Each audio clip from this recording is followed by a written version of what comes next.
Have you ever tried catching a fast-moving cricket ball and felt a jolt in your hands? That discomfort you feel is because the ball has momentum, and when that momentum suddenly changes, your hand has to deal with the force.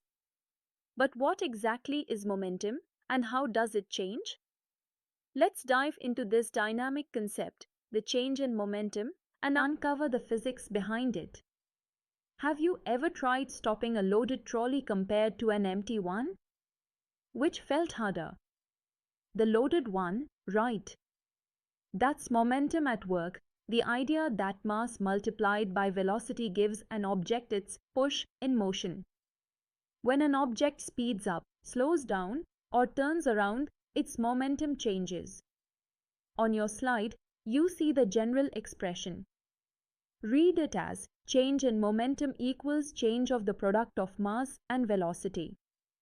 This core idea helps us understand what forces really do during motion, collisions, and acceleration. In most everyday problems, the mass of an object stays the same with time. So, if mass is constant, any change in momentum must come from a change in velocity. Say it with me, change in momentum equals mass multiplied by change in velocity. This simple relation is a building block for Newton's second law. Quick example, a 10 kilogram object speeds up from 2 meters per second to 6 meters per second. The change in velocity is 4 meters per second. Therefore, change in momentum equals 10 multiplied by 4, which is 40 kilogram meter per second. Beat clear? At extremely high speeds, close to the speed of light, classical assumptions break down. In that regime, the effective mass increases with speed. The slide shows the relation. Hear it as mass equals rest, mass divided by the square root of 1 minus velocity squared over speed of light squared. Here, rest mass means the mass measured when the object is not moving, and the speed of light is approximately 3 times 10 to the power 8 meters per second.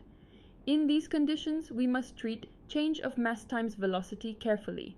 It is not correct to say change in momentum equals mass times change in velocity. What does a change in momentum really tell us? Pause.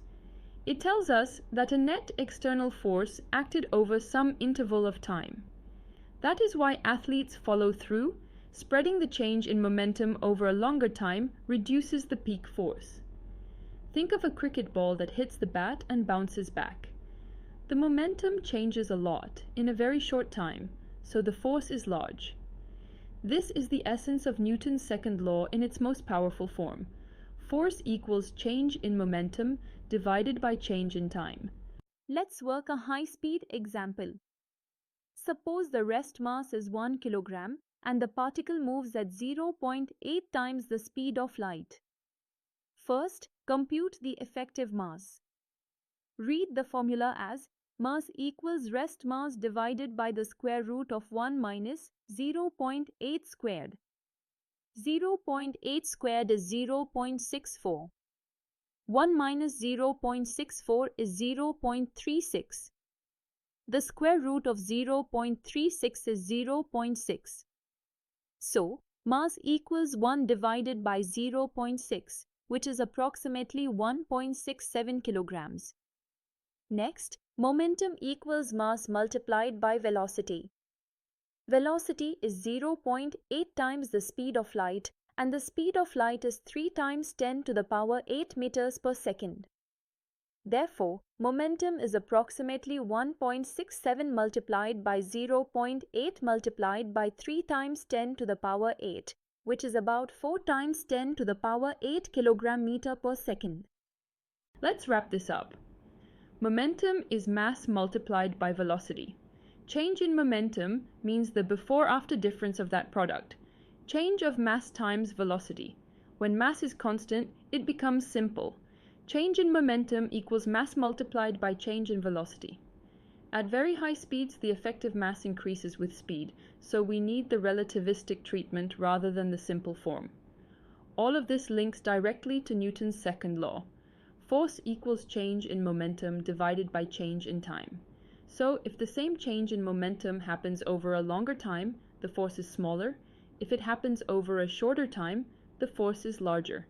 That's why techniques like follow-through in sports and gradual braking in vehicles work. They manage how momentum changes over time.